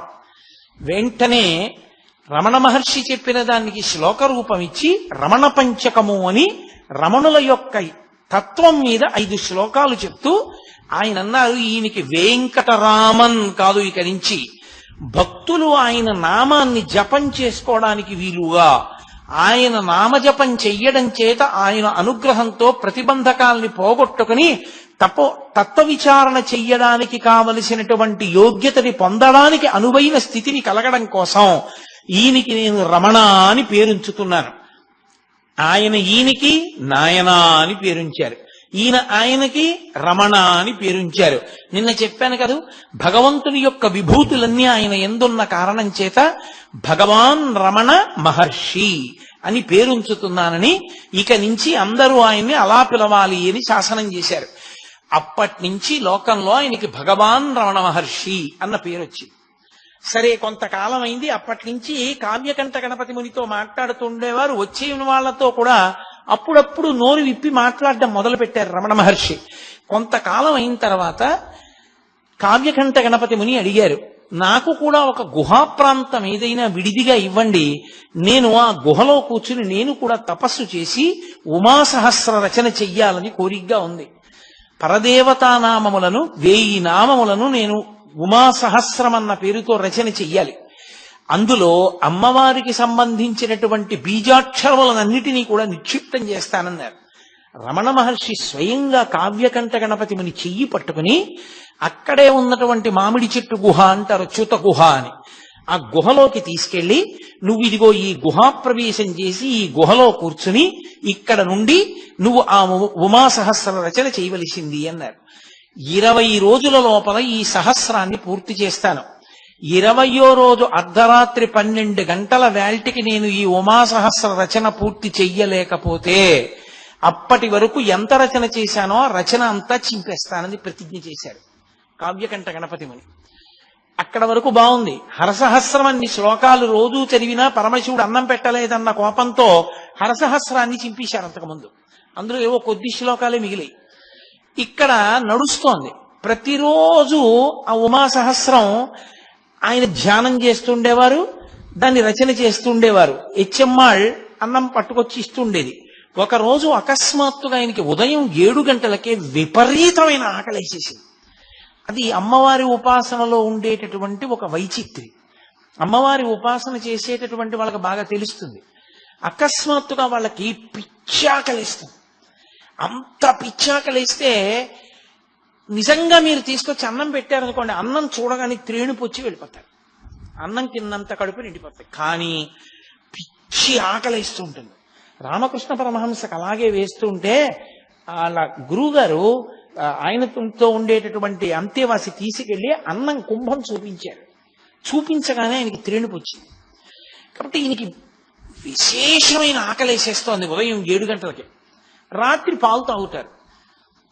ఎలా 7 గంటలకు అన్నం ఎక్కడి నుంచి వస్తుంది అనుకుంటున్నారు? ఆ హెచ్ఎమ్మాళ్ళకి అన్నం పప్పు వండుతోంది ఆవిడ. అకస్మాత్తుగా ఒక దివ్య స్వరూపం ఒకటి కనపడి వెంటనే గణపతి మునికి అన్నం పట్టుకెళ్ళి ఇచ్చేసేయని వినపడింది. ఆవిడ గిన్నెల్లో పట్టుకుని అన్నం పప్పు పట్టుకెళ్ళి చూత గుహలో పెట్టింది. ఆయన రెండిటి వంక చూశారంతే త్రేడుపులు వచ్చాయి.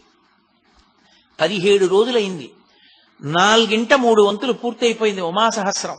ప్రతిరోజు సాయంకాలం భగవాన్ రమణ మహర్షి కూడా వచ్చి కూర్చుని అప్పటి వరకు ఎంత భాగం రచన పూర్తయిందో అంత భాగాన్ని ఆయన కూడా వింటూ ఉండేవారు, మాట్లాడుతూ ఉండేవారు, వెళ్ళిపోతూ ఉండేవారు. 4 వంతులు పూర్తయిపోయిన తర్వాత 17 రోజులు అయిపోయింది. ఇంకా 3 రోజులు ఉంది. 1/4 వంతు భాగం పూర్తవ్వాలి.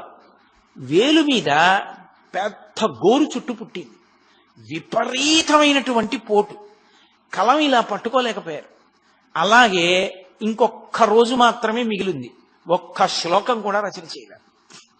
ఈ ఉమాసహస్రం చదివి వినిపిస్తారని పక్క ఊళ్ళంతటా టౌకేశారు, పందిళ్ళేసేశారు, ఏదో ఉత్సవంలాగా. ఎందరో ఊళ్ళ నుంచి బయలుదేరి వచ్చేస్తున్నారు. ఇక్కడేమో వేలుకి గోరు చుట్టు, నడవట్లేదు. ఇంకా తెల్లవారితే 20వ రోజు. ఆ 19వ రోజు రాత్రి అరుణాచలంలో తిరువణ్ణామలైలో ఉండేటటువంటి ఒక వైద్యుడికి కల్లో పరమశివుడు కనబడ్డాడు. కనబడి కొండ మీద ఒక మహానుభావుడు ఉమాసహస్రం రచన చేస్తున్నాడు. వేలుకి గోరు చుట్టేసింది, రాయలేకపోతున్నాడు. నువ్వు వెంటనే వెళ్ళి దాన్ని శస్త్రచికిత్స చేయవలసింది అన్నారు. ఆయన వెతుక్కుంటూ రమణ మహర్షి దగ్గరికి వెళ్ళారు. రమణ మహర్షి ఈ గుహ చూపించారు. అప్పుడు ఈయనకి శస్త్రచికిత్స చేసి తీసి కట్టు కట్టారు. కట్టుండడం వల్ల రచన సాగలేదు. అప్పుడు ఆయన దగ్గర ఉండే స్నేహితులందరూ కలిసి అన్నారు, మరి ఇవాళ రాత్రి అయిపోవాలి 12 గంటల లోపల, ఎలా అంటే ఆయన అన్నారు, రమణ మహర్షి అన్నారు, ఆశువుగా కవితాధార చెప్పగలరు కాబట్టి 5 పృచ్ఛకులు తిరువణ్ణామలై నుంచి కొండ మీదకి వస్తారు. 5 పృచ్ఛకులు కూర్చుంటారు.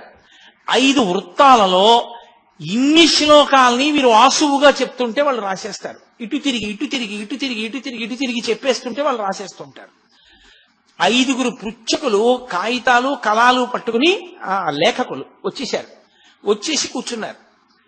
రాత్రి అయింది. రమణ మహర్షి వచ్చి నడవట్లేదు రచన.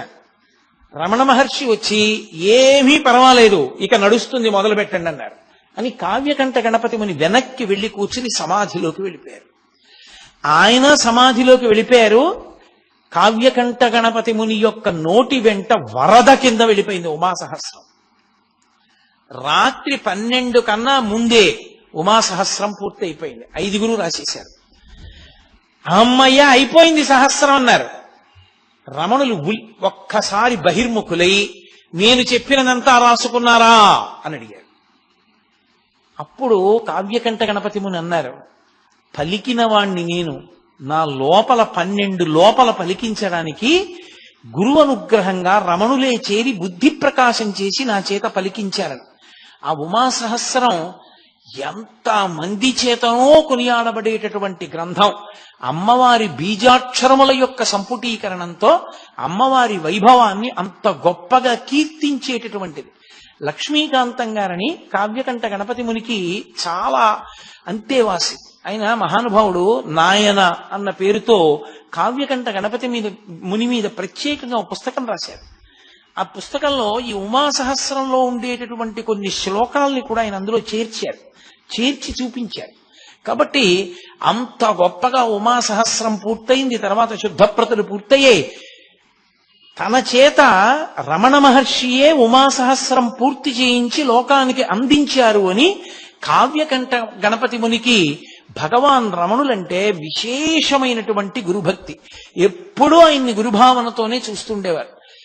రమణ గీత అని రమణ భగవానుడి యొక్క తత్వాన్నంతటినీ కూడా అద్భుతమైనటువంటి కవిత్వం రూపంలో తీసుకొచ్చిన మహానుభావుడు కావ్యకంఠ గణపతి ముని. ఎందుచేత అంటే ఎందరో వచ్చి ఆయన్ని ప్రశ్నలు వేస్తూ ఉండేవారు. అందులో ప్రధానమైన ప్రశ్నలు కొన్ని ఉండేవి. వాటికి జవాబు చెప్పేవారు. చెప్పిన జవాబులు లోకానికి అందకుండా పోతాయేమోనని జాగ్రత్త తీసుకున్న వాళ్ళు ఇద్దరు. ఒకరు సూరి నాగమ్మ గారు, ఒకరు కావ్యకంఠ గణపతి ముని. ఒక్కొక్క చోట ఆయనే శిష్యుడిగా వచ్చి రమణ మహర్షిని అడిగితే ఏం చెప్తారో ఊహించి, వచ్చినటువంటి వాళ్ళు అడిగిన ప్రశ్నలకి జవాబులు రమణులు ఏం చెప్పారో చూసి, వీటిని గీత, భగవద్గీత అర్జునుడికి కృష్ణుడు ఎలా చెప్పాడో అలా రమణ గీత అన్న పేరుతో రచన చేశారు ఆయన. దానికోసం ఆయన రమణులతో కలిసి స్కందాశ్రమంలోనే ఉన్నారు. ఆ రమణ గీత జరుగుతున్నప్పుడే అరుణాచల క్షేత్రానికి కాదు, ఈ భూమండలానికి ఒక పెద్ద ప్రమాదం తప్పింది. విశాలాక్షమ్మ గారు వచ్చారు. అప్పటికి కావ్యకంఠ గణపతి మునికి విశాలాక్షమ్మ గారికి కూడా 40 ఏళ్ల లోపే వయస్సు. కాబట్టి వాళ్ళు ఇంకా శారీరకమైనటువంటి సంబంధంతో ఉండవలసినటువంటి కోర్కెలకి అతీతులు అన్న స్థితిని నమ్మడం కష్టం లోకానికి. ఆయన విరూపాక్ష గుహలో కూర్చుని నేను ఆ రమణ గీత రచన చేస్తాను అని అడిగారు. అప్పటికి రమణ మహర్షి స్కందాశ్రమంలో ఉన్నారు. రమణ మహర్షి అన్నారు, తప్పకుండా చెయ్యండి అన్నారు. పళని అని ఉండేవాడు, పళనిస్వామి అని రమణ మహర్షి దగ్గర అంతేవాసి. ఆ పళనిస్వామిని పిలిచారు రమణ మహర్షి. పిలిచి ఆ గుహంతా చాలా కాలంగా రమణ మహర్షి విడిచిపెట్టేసిన కారణం చేత దాని చుట్టూ తుక్కు అవి పడిపోయి అది శుభ్రంగా లేదు ప్రవేశించడానికి. అదంతా శుభ్రం చేసి దాని తాళాలు ఇయ్యి కావ్యకంఠ గణపతి ముని అందులో కూర్చుని రమణ గీత రచన చేస్తారు. అమ్మగారు అనేవారు విశాలాక్షమ్మ గారు. అమ్మ అన్నం వండి పెడుతుంది అన్నారు. సటుక్కున పళన మహర్షి అన్నాడు, ఆయన భార్యతో ఉన్నారు కదా, విరూపాక్ష గుహలోకి భార్యా సహితులు వెళ్ళి ఉండకూడదు అన్నాడు. అంటే వెంటనే కావ్యకంఠ గణపతి ముని అన్నారు, నేను భార్యతో కలిసి ఉన్న వానప్రస్థుని, నేను అక్కడ సంసారం చేసేవాణ్ణి కాదు.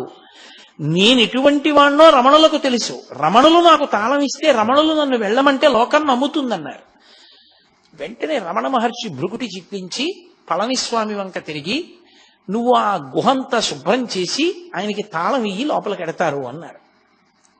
సాయంకాలం అయిపోయింది. ఆయన విశాలాక్షమ్మ గారితో కలిసి విరూపాక్ష గుహకు వెళ్ళారు. లోపలికి వెడదాం, కాస్త పెరుగన్నం పట్టుకుని వెళ్ళారు. రాత్రి తినడానికి రేపటి నుంచి వంట మొదలెడదామని వెడితే దానికి పెద్ద తాళం కప్ప వేసేసింది. ఆయన మళ్ళీ స్కందాశ్రమానికి వెళ్ళారు. భార్యని చెమ్మాలని అక్కడ ఉంచి పైకి వెళ్ళారు. అయ్యా, ఆ పళనిస్వామి ఆ గదిని ఆ విరూపాక్ష గుహ దగ్గర శుభ్రం చేయలేదు, తాళం వేసేసింది, తాళం కూడా నాకు ఇవ్వలేదు అన్నారు. అంటే రమణ మహర్షి ఆయన వంక తిరిగి, పళనిస్వామి వంక తిరిగి, ఏమయ్యా నేను తాళంచి విమ్మన్నాను కదా, ఇవ్వలేదా, కావ్యకంఠులకు ఇచ్చేసేయి అన్నారు. ఆయన అన్నాడు లేచి నిలబడి, ఏమి అందులో సంసారం చేద్దామనే, నీకెందుకు విరూపాక్ష గుహ, ఎక్కడ కూర్చుని రాయకూడదు అన్నాడు. విపరీతమైన ఆగ్రహం వచ్చేసింది కావ్యకంఠ గణపతి మునికి. వచ్చేసి, నా యొక్క జీవితాన్ని తప్పు పట్టావు, నా వానప్రస్థాన్ని తప్పు పట్టావు, నా భార్యతో కలిసి విరూపాక్ష గుహలో సంసారం చేస్తానన్నావు, ఇంత దారుణమైన మాట నా మీద మాట్లాడావు కనుక ఈ పృథివి తగలబడిపోవుగాక నా ఆగ్రహము చేత. నా శక్తి ఏదైతే గణపతి నా వాక్కు యథార్థము చేయుగాక అని విపరీతమైన ఆవేశంతో తాళం చెవి పుచ్చుకోకుండా వెళ్ళి ఒక రాయి తీసుకుని ఆ తాళం కప్పని కొట్టారు. కొడితే ఆయనకి పరశురామ మంత్రాలు ఉన్నాయి. ఆ అగ్నిహోత్ర ప్రభావానికి తాళం ఊడి కింద పడిపోయింది. ఆ రాతికి అది పడదు. ఆయన వెంటనే గుహలోకి వెళ్ళిపోయారు. గుహలోకి వెళ్ళిపోయి ఆ ఎదురుగుండా ఉన్నటువంటి ఒక రాతి మీద కూర్చుని భూమి వంక తీవ్రమైనటువంటి దృక్కులతో భూమి వంక చూస్తున్నారు. రమణ మహర్షి గమనించారు. పరమ ప్రమాదం వచ్చింది. ఇంత మంత్రజపం చేసేశాడు, ఇంత జపం చేసేశాడు, మంత్రసిద్ధులు పొందేశాడు. పొంది కోపానికి వశుడైపోయాడు. వశుడైపోయి ఇప్పుడు తనకున్నటువంటి శక్తినంతటినీ భూతలం మీద పెట్టాడు. ఈ భూమిని పాడు చెయ్యాలనుకుంటున్నాడని ఆయన బయటికి వచ్చి నిలబడి స్కందాశ్రమంలో ఒక్కసారి ఆకాశం వంక చూశారు. చూసేటప్పటికే అకస్మాత్తుగా మబ్బులు వచ్చేసాయి. మబ్బులొచ్చి మెరుపులు, పిడుగులు, వర్షం ప్రారంభమైంది. ప్రారంభం అవగానే అందరూ ఆశ్రమంలోకి వెళ్ళిపోయారు. ఒక్క రమణ మహర్షి మాత్రం లోపలికి వెళ్లకుండా చాలా గంభీరంగా, చాలా తీవ్రంగా ఆలోచిస్తూ అలా నిలబడి ఆకాశం వంక చూస్తున్నారు. పిడుగులు పడుతున్న ధ్వనులు వినపడుతున్నా. ఒక్కసారి ఆయన గొణిగినట్లయింది.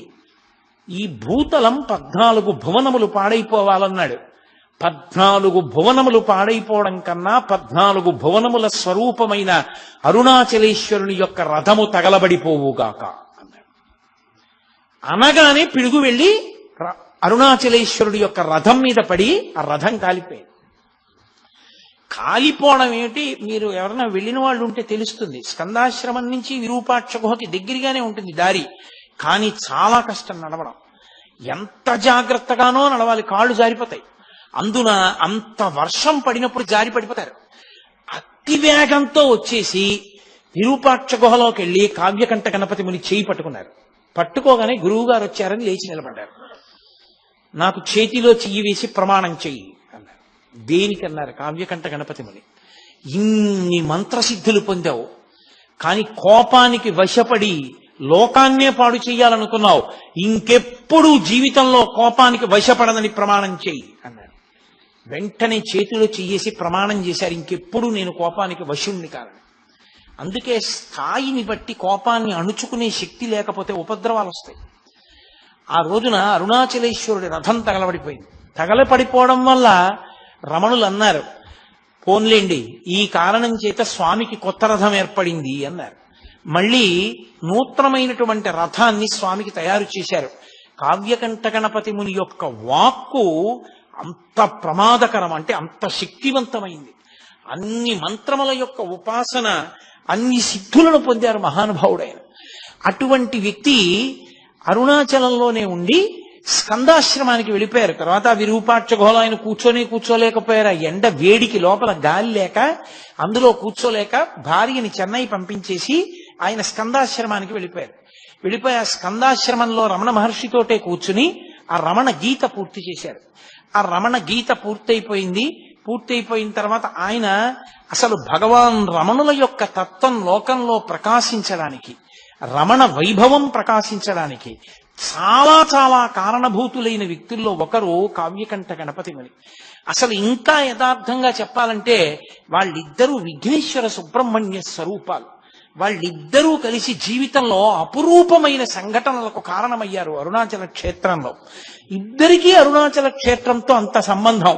బహుశః కావ్యకంఠ గణపతి ముని అరుణాచలం వెళ్లి ఉండి ఉండకపోతే రమణుల నోటి వెంట ఒక్క మాట కూడా లోకానికి అందదు, రమణుల సందేశం కూడా అందదు.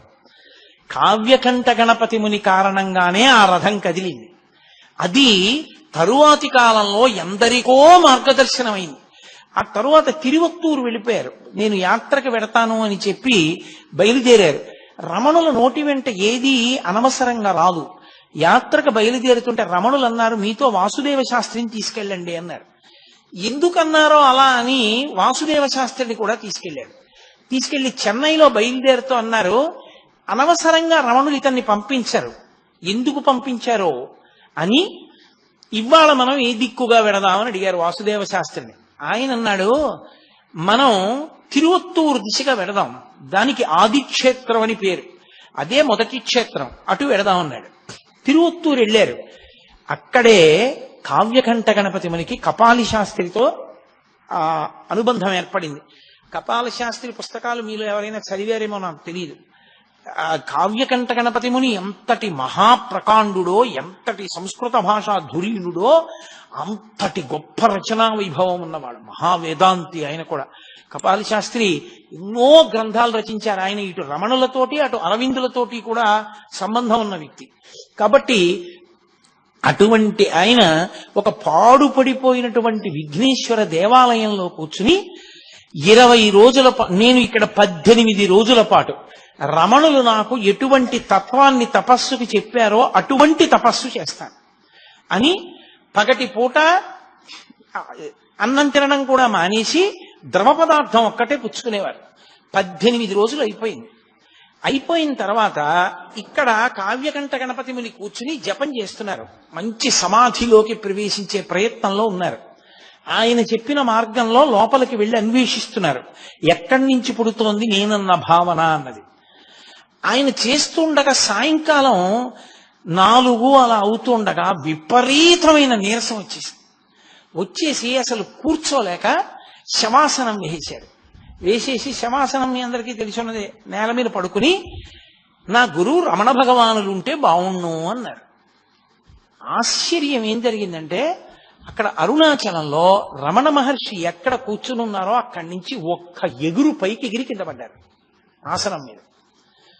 అక్కడ ఏమైందో తెలుసా, ఈయన ఎగిరి కింద పడే లోపల నా గురువు రమణులుంటే బావుణ్ణు అనుకున్నారు. అంతే.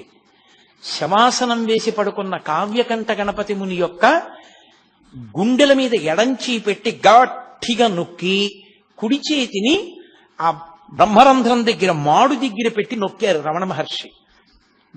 కొద్ది కాలం, నేను చెప్పినంతసేపు కూడా లేదు, ఇలా నొక్కారు. రమణులు వచ్చారని అర్థమైంది కావ్యకంఠ గణపతి మునికి. ఒక్కసారి దొల్లి ఆయన పాదములు చూద్దాం అనుకున్నారు, కానీ ఎడంచేతో గుండె నొక్కి పెట్టడంలో రమణుల స్పర్శ వలన పులకాంకిత గాత్రుడైపోయి ఒళ్ళంతా విద్యుద్వలయాలు ప్రవహిస్తున్నట్లుగా అయిపోయి ఆయన కదలలేకపోయారు, అలాగే ఉండిపోయారు. అంతే. ఇక్కడున్నవారు ఇక్కడే ఉన్నారు, అక్కడికి వెళ్ళారు. ఒక్కసారి ఆ రహస్యం బయట పెట్టారు రమణ మహర్షి.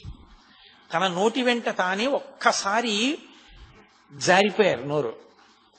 అవును, తిరువత్తూరు క్షేత్రంలో ఫలానా చోట వెడుతున్నప్పుడు చీకటిగా ఉంటుంది, పాడుపడిపోయిన గణపతి దేవాలయం ఉంది కదూ అన్నారు.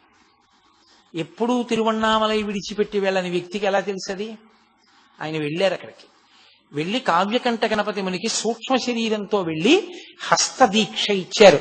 బహుశః నాకు తెలిసినంత వరకు రమణుల వాంగ్మయంలో ఆయన హస్తదీక్ష పొందినటువంటి ఏకైక వ్యక్తి కావ్యకంఠ గణపతి ముని ఒక్కరే.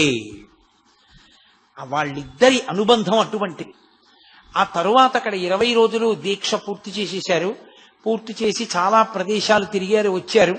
ఆ మహాతల్లి ఆ కావ్యకంఠ గణపతి ముని యొక్క భార్య గారు విశేషంగా మంత్రజపం చేసేవారు. ఆవిడ కూడా మంత్రజపం చేసే వాళ్ళకి ఎప్పుడైనా దృష్టి మరలిపోతోంది అనుకోండి, వాళ్ళు ఏం చేస్తారంటే కాస్త విభూతి తీసి నోట్లో వేసుకుంటూ ఉంటారు.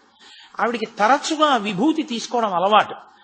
అలా అస్తమానం విభూతి తీసుకోవడం వల్ల ఏమైపోయిందంటే ఆవిడ నెత్తురంతా విభూతి కలిసిపోయి గడ్డల కింద ఏర్పడిపోయి ఆవిడకి ప్రాణోత్క్రమణ కాలం ఆసన్నం అయిపోయి ఆవిడ ప్రాణం విడిచిపెట్టేసే ముందు కూడా మంత్రజపం చేస్తూనే ప్రాణం వదిలిపెట్టేసింది.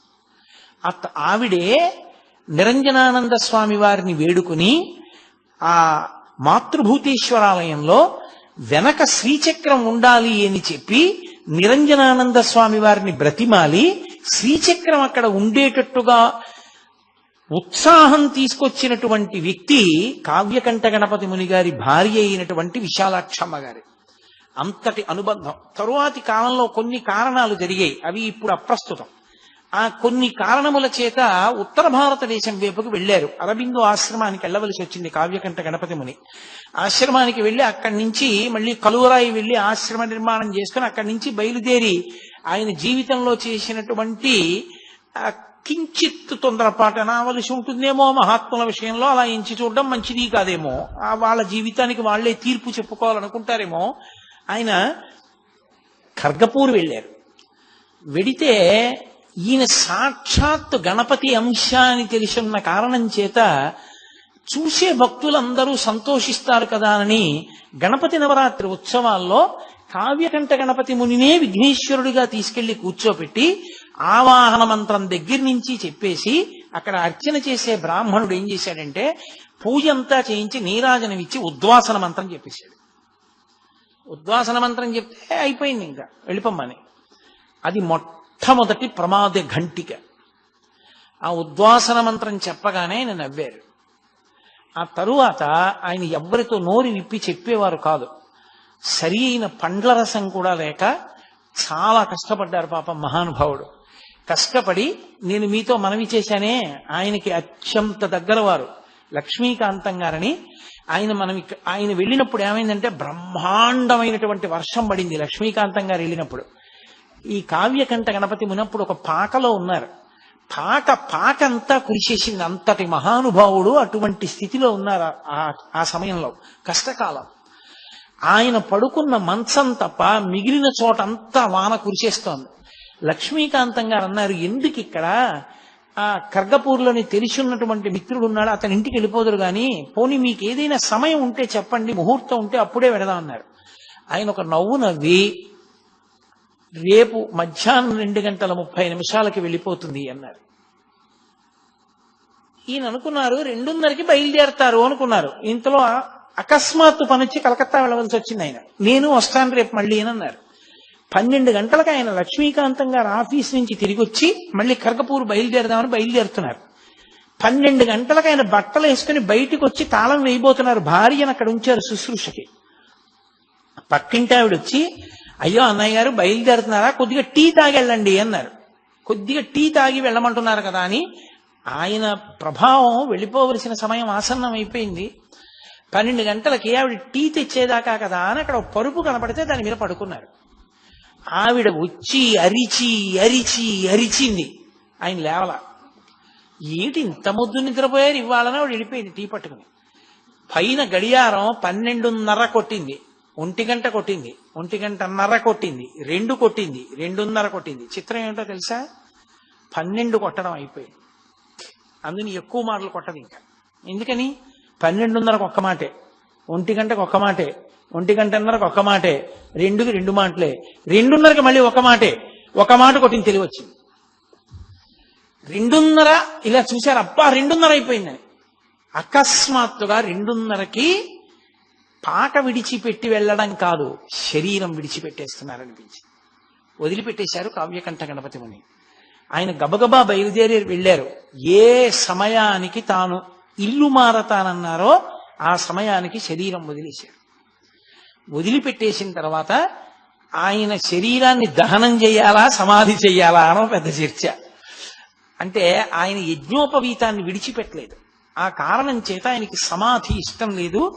సన్యాసాశ్రమ స్వీకారంగా భావన చేయడానికి వీల్లేదని ఆయన్ని దహనమే చేశారు.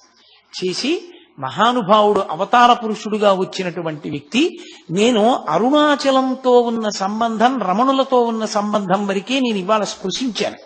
ఎందుకంటే రమణుల గురించి మాట్లాడేటప్పుడు, అరుణాచలం గురించి మాట్లాడేటప్పుడు కావ్యకంఠ గణపతి ముని గురించి ప్రస్తావించకపోతే అసలు దానికి పరిపూర్ణత రాదు. అందుకని ప్రత్యేకంగా నేను కావ్యకంఠ గణపతి ముని గురించి మాట్లాడుతూ మిగిలిన భాగాన్నంతటినీ పక్కన పెట్టేశాను. ఒక్క అరుణాచల సంబంధం ఒకటే నేను ప్రస్తావన చేశాను. చిత్రం ఏంటంటే ఆయనకి అనారోగ్యంగా ఉండి బ్రతకరేమోనని అనుమానం వచ్చినప్పుడు 2 టెలిగ్రాములు ఇచ్చారు రమణ మహర్షికి. మళ్ళీ రిప్లై టెలిగ్రాములు వచ్చాయి. రమణ మహర్షికి చూపించాం, ఆయన ఆరోగ్యం ఆందోళనకరంగా ఉందని. భగవాన్ చూసి పక్కన పెట్టేశారు, ఏమీ మాట్లాడలేదు. రమణులకి కూడా తెలుసు అయిపోయింది అవతార పరిసమాప్తి అని. కాబట్టి రమణుల కన్నా ముందే అవతార పరిసమాప్తి చేసినటువంటి వారు కావ్యకంఠ గణపతి ముని. కాబట్టి అలా సిద్ధి పొందారు మహానుభావుడు. ఆయన రమణుల యొక్క సమన్వయంలో అన్ని అద్భుతమైనటువంటి విశేషాలు జరిగాయి. కాబట్టి ఇవాళ మీతో నేను అరుణాచలము, కావ్యకంఠ గణపతి ముని, రమణ మహర్షి ఈ 3 మధ్యలో జరిగినటువంటి విశేషాల్ని చెప్పడానికి ప్రయత్నం చేశాను. రేపటి రోజు నేను అత్యంత ప్రధానమైన విషయాలు, రమణతత్వంలో అత్యంత ప్రధానమైనటువంటి విషయములను కొన్నిటిని, ఎందుకంటే ఈ జాతికి ఒక మహోపకారం చేసింది ఒక ఆడది. నిజంగా ఆవిడే అలా పుట్టినింటికి ఉత్తరాలు రాసి ఉండి ఉండకపోతే, అన్నగారు ఆ ఉత్తరాలని దాచి ఉండి ఉండకపోతే, రమణులు ఎన్ని సందర్భాల్లో ఎన్ని అద్భుతమైన మాటలు మాట్లాడారో మనకి అంది ఉండేవి కావు. అవి అందించిన వారు ఇద్దరే. ఒకరు కావ్యకంఠ గణపతి ముని, రెండవ వారు సూరి నాగమ్మ గారు.